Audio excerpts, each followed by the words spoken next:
Hi అండి, welcome back to వంటల పల్లకి. ఈరోజు వీడియోలో పుదీనా పచ్చడిని ఈజీగా సింపుల్గా ఎలా చేయొచ్చో ఈ వీడియోలో చేసి చూపిస్తాను. దీనికోసం ఒక కట్ట పుదీనా తీసుకోండి, ఒక 6 పచ్చిమిరపకాయలు తీసుకోండి. ఈ పండు మిరపకాయలు అయితే ఇంకా బాగుంటుంది, లేదంటే మామూలు పచ్చిమిర్చి అయినా తీసుకోవచ్చు.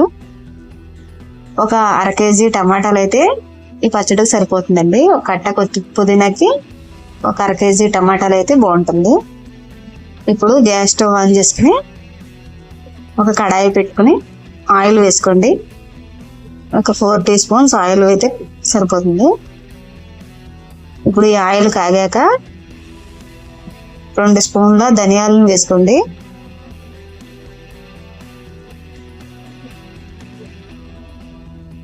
ఒక స్పూన్ జీలకర్ర కూడా వేసుకోవాలి.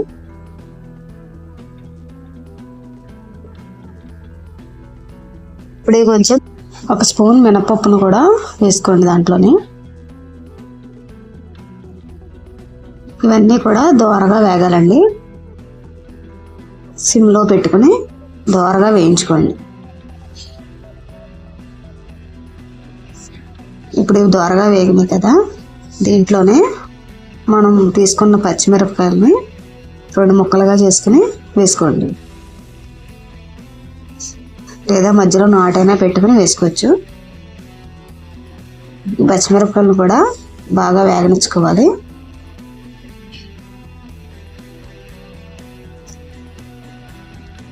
ఇవి వేగిపోయినాయి కదండి. ఇప్పుడు క్లీన్ చేసుకున్న పుదీనాని నీట్గా వాష్ చేసుకుని ఆ పుదీనాను కూడా వేసేసుకుందాం. ఇది 1 కప్పు అయిందండి. కట్ట బాగా చేస్తే 1 కప్పు పుదీనా అయింది. ఇదంతా కూడా ఒక 5 మినిట్స్లో చక్కగా వేగిపోతుందండి. అది కూడా సిమ్లోనే ఉంచుకుని వేపుకోండి. పుదీనా ఆరోగ్యానికి చాలా మంచిది కదా. ఇలా పచ్చడి రూపంలో తీసుకుంటే మనకి చాలా బాగుంటుందండి. ఇప్పుడు ఈ లోపునే మనం టమాటాలను కూడా కట్ చేసేసుకుందాం. ఈ మధ్యలో తెల్లగా ఉన్న పార్ట్ని తీసేసుకుని చిన్న ముక్కలుగా కట్ చేసుకోవాలి.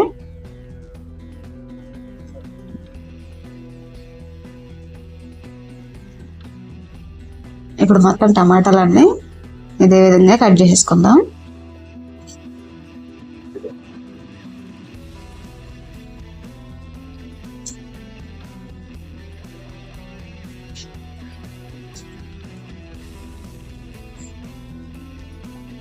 అలా ఈ పార్ట్ని తీసేసుకోవాలండి. లోపల వైట్గా ఉండేది తీసేసుకోవాలి, లేదంటే కిడ్నీలో రాళ్ళు వస్తాయి అంటారు కదా, అది మంచిది కాదు ఆరోగ్యానికి. అందువల్ల జాగ్రత్తగా కోసుకుని ఆ మధ్యలో పార్ట్ని తీసేసుకోండి. ఈ విధంగా మొత్తం టమాటాలన్నీ కట్ చేసుకోవాలి.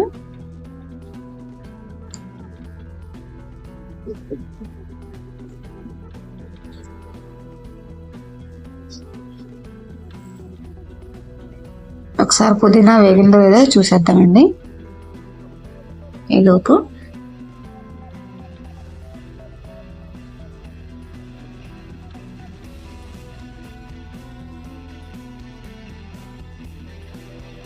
పుదీనా మొత్తం కూడా వేగిపోయింది చూసారా, అసలు కనపడట్లేదు. ఇలా వేగిపోవాలండి. ఇప్పుడు దీన్నంతా మిక్సీ జార్లోకి టర్న్ చేసేసుకుందాం.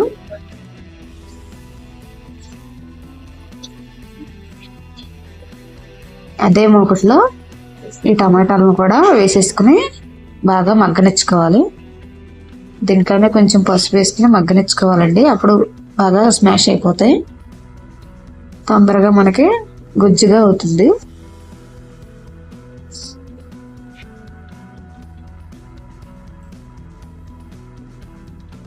ఇప్పుడు మూత పెట్టేసుకుని టమాటాలు మగ్గ పెట్టేసుకుందాం.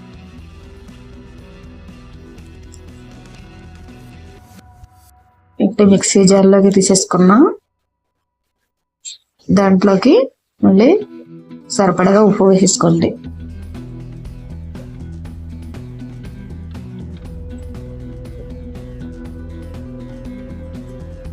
ఒకసారి చూద్దామండి. చూసారా వాటర్ అంతా ఎలా వచ్చేస్తుందో. ఇప్పుడు ఈ వాటర్తో ఉడికిపోతుందండి.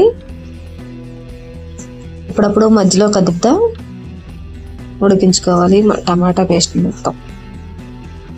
దీంట్లోనే కొద్దిగా చింతపండును కూడా వేసుకుని ఉడకబెట్టుకోవాలి. ఇప్పుడు మూత పెట్టేసుకుందాం. అలా మధ్యలో కదుపుకుంటూ ఉడకబెట్టుకోవాలండి, లేదంటే అడుగు పడుతుంది. చూసారు కదా, మొత్తం స్మాష్ అయిపోయింది. ఇలాగ అవ్వాలండి. ఇప్పుడు స్టవ్ ఆఫ్ చేసేసుకుందాం. ఇందాక వేసిన పచ్చిమిరపకాయ పుదీనా మొత్తం అలా పేస్ట్ చేసేసుకుని తర్వాత అదే మిక్సీ జార్లో టమాటాను కూడా వేసుకుని ఒక తిప్పుకోవాలండి. మరి ఎక్కువగా మిక్సీ పట్టకూడదు. ఇప్పుడు మొత్తం వేసుకుని